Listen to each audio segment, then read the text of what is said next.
안녕하세요. 코인 브리핑입니다. 오늘 저희가 당신과 함께 깊이 들여다볼 잔료는요. 이 변동성이 큰 암호화폐 시장에서 앞으로도 살아남을 가능성이 높은 코인들, 그리고 그 배경에 대한 흥미로운 분석입니다. 자료에서 보면 비트코인을 포함해서 총 5개 코인을 주목하고 있더라고요. 네, 그렇죠. 특히 그 거대 기관 투자자들의 움직임이라든가 또 ETF 같은 새로운 금융 상품들, 이런 시장 트렌드가 이 코인들의 미래 가치에 어떤 영향을 줄지 여기에 좀 초점을 맞추고 있어요. 네, 맞습니다. 워낙 복잡하게 얽힌 정보들이 많잖아요. 그래서 당신에게 꼭 필요한 핵심만 딱 뽑아서 명확하게 이해하실 수 있도록 돕는 게 이번 시간 저희 목표입니다. 그럼 본격적으로 시작해 볼까요? 좋습니다. 먼저 자료에서 장기적으로 좀 유망하다 이렇게 보는 코인들이 있잖아요. 바로 비트코인, 이더리움, XRP, 솔라나, 그리고 이건 좀 의외일 수 있는데 도지코인까지 언급이 돼요. 네, 도지코인까지 나왔죠. 단순히 코인 이름뿐만 아니라 그 비트코인을 맡겨두고 이자를 받는 스테이킹 서비스 같은 거요. 이게 등장했고 또 이더리움이나 솔라나처럼 지분 증명 방식, 그러니까 POS 방식 코인들, 이런 코인들의 ETF 승인 가능성, 이런 구체적인 요인들도 중요한 포인트로 제시되고 있고요. 네, 여기서 아주 흥미로운 분석이 나오는데요. 바로 과거부터 있었던 그 주식 시장에서도 흔히 봤던 소위 빚투, 빚내서 투자하는 거요. 레버리지 투자 말씀이시죠? 네, 맞아요. 그 방식이 암호화폐 시장의 사이클에도 굉장히 큰 영향을 미치고 있다는 겁니다. 예를 들면 비트코인을 담보로 돈을 빌려서 다른 코인에 투자한다거나 아니면 스테이킹으로 얻은 이자를 다시 투자하는 과정에서요. 실제 시장에 있는 유동성 이상의 레버리지가 발생한다는 거죠. 그렇군요. 이런 레버리지가 시장이 막 오를 때는 상승폭을 키우지만 반대로 하락할 때는 변동성을 엄청나게 키워서 급격한 가격 조정을 일으키기도 하고요. 아, 그렇기 때문에 자료에서는 시장의 최고점, 최저점, 이걸 정확히 예측하겠다? 이런 시도는 현실적으로 매우 어렵다. 이렇게 강조를 해요. 이런 변동성 자체가 그 레버리지와 얽힌 시장 구조의 일부다. 이걸 이해하는 게 중요하겠네요. 확실히 그런 레버리지 효과가 시장 예측을 어렵게 만드는군요. 거기에 또 블랙록 같은 세계 최대 자산 운용사의 움직임이 더해지니까 그 파급력이 상당하게 느껴져요. 네, 엄청나죠. 자료에서는 기관 투자자나 심지어 국가 차원에서 전체 포트폴리오의 한 2% 정도는 비트코인에 할당하는 걸 고려해야 한다. 이런 제안까지 나오고 또 예전에 트럼프 행정부에서는 비트코인을 국가 전략 자산으로 비축할 수도 있다. 이런 아이디어도 나왔었죠. 맞습니다. 그런 거시적인 움직임도 그렇고 또 미국 상품선물거래위원회 CFTC 위원장으로 좀 친암호화폐 성향 인사가 지명된 점이나 미국 정부가 보유한 비트코인 물량을 기밀로 취급하기 시작했다. 이런 소식들. 이런 것들이 전부 암호화폐가 더 이상 무시할 수 없는 현실 자산으로 자리 잡았다는 아주 강력한 신호로 해석되는 거죠. 그렇군요. 현실 자산으로 본다. 네, 실제로 블랙록이 출시한 비트코인 현물 ETF는요, 출시된 모든 ETF 중에서 초기 판매액 1위를 기록했고요. 네. 그 소식 봤어요. 그리고 이더리움 현물 ETF 역시 승인돼서 상위권 성과를 보이고 있다는 사실.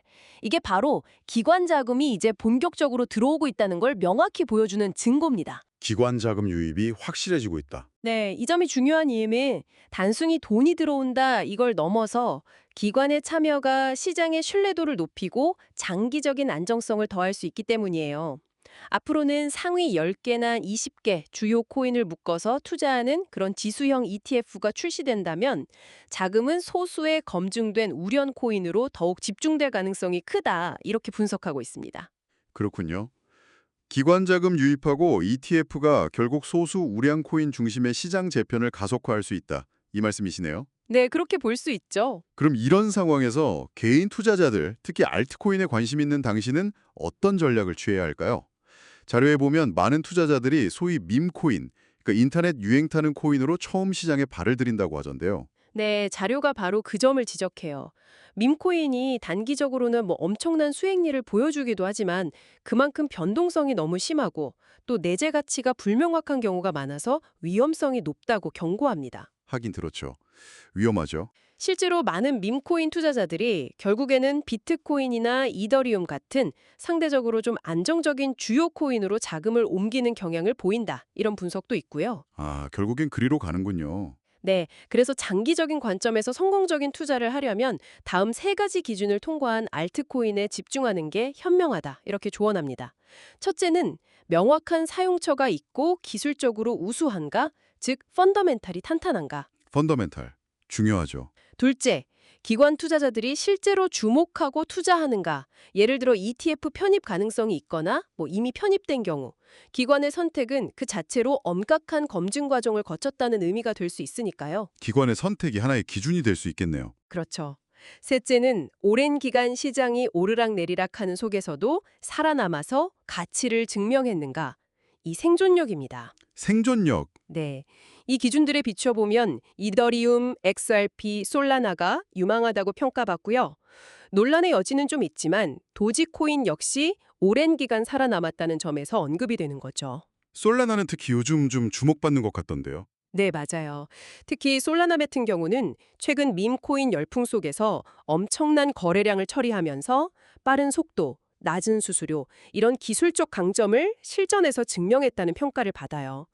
다만 기관 투자자들의 본격적인 채택 순서는 아마도 이더리움 다음이 될 가능성이 높다. 이렇게 보고 있고요. 아, 순서상으로는 이더리움 다음이다. 네. 자료가 궁극적으로 강조하는 것은 그 포트폴리오의 안정성을 위해서 소액이라도 비트코인을 좀 보유해서 심리적인 기준점을 마련하고 알트코인 투자는 자신만의 엄격한 기준과 분석을 통해서 흔들리지 않는 편안함을 추구해야 한다. 이 점입니다. 네, 오늘 저희가 살펴본 자료들을 통해서 암호화폐 시장의 매래를 좀 그려볼 수 있었네요. 거대 기관들의 참여 확대, 또 ETF를 통한 제도권 자금 유입, 그리고 이로 인해서 소수의 기술력과 생존력을 갖춘 코인 중심으로 시장이 재편될 가능성까지 당신의 투자 결정에 중요한 참고가 되었기를 바랍니다. 네. 마지막으로 오늘 나눈 이야기에서 좀 파생되는 질문 하나를 당신께 던져보면서 마무리하고 싶은데요. 네, 어떤 질문인가요? 블랙록 같은 거대 금융기관뿐만 아니라 정부 차원에서도 비트코인을 전략 자산으로 인식하기 시작했다는 점. 이걸 고려했을 때 먼 미래에는 과연 국가 전략 비축 자산의 정의 자체가 어떻게 변하게 될까요? 아, 의미심장한 질문이네요. 전통적인 안전자산인 금이나 기축통화인 달러를 넘어서 비트코인 같은 디지털 자산이 그 자리를 차지하거나 혹은 중요한 일부가 될 가능성, 여기에 대해서 한 번쯤 깊이 생각해 보시는 건 어떨까 싶습니다.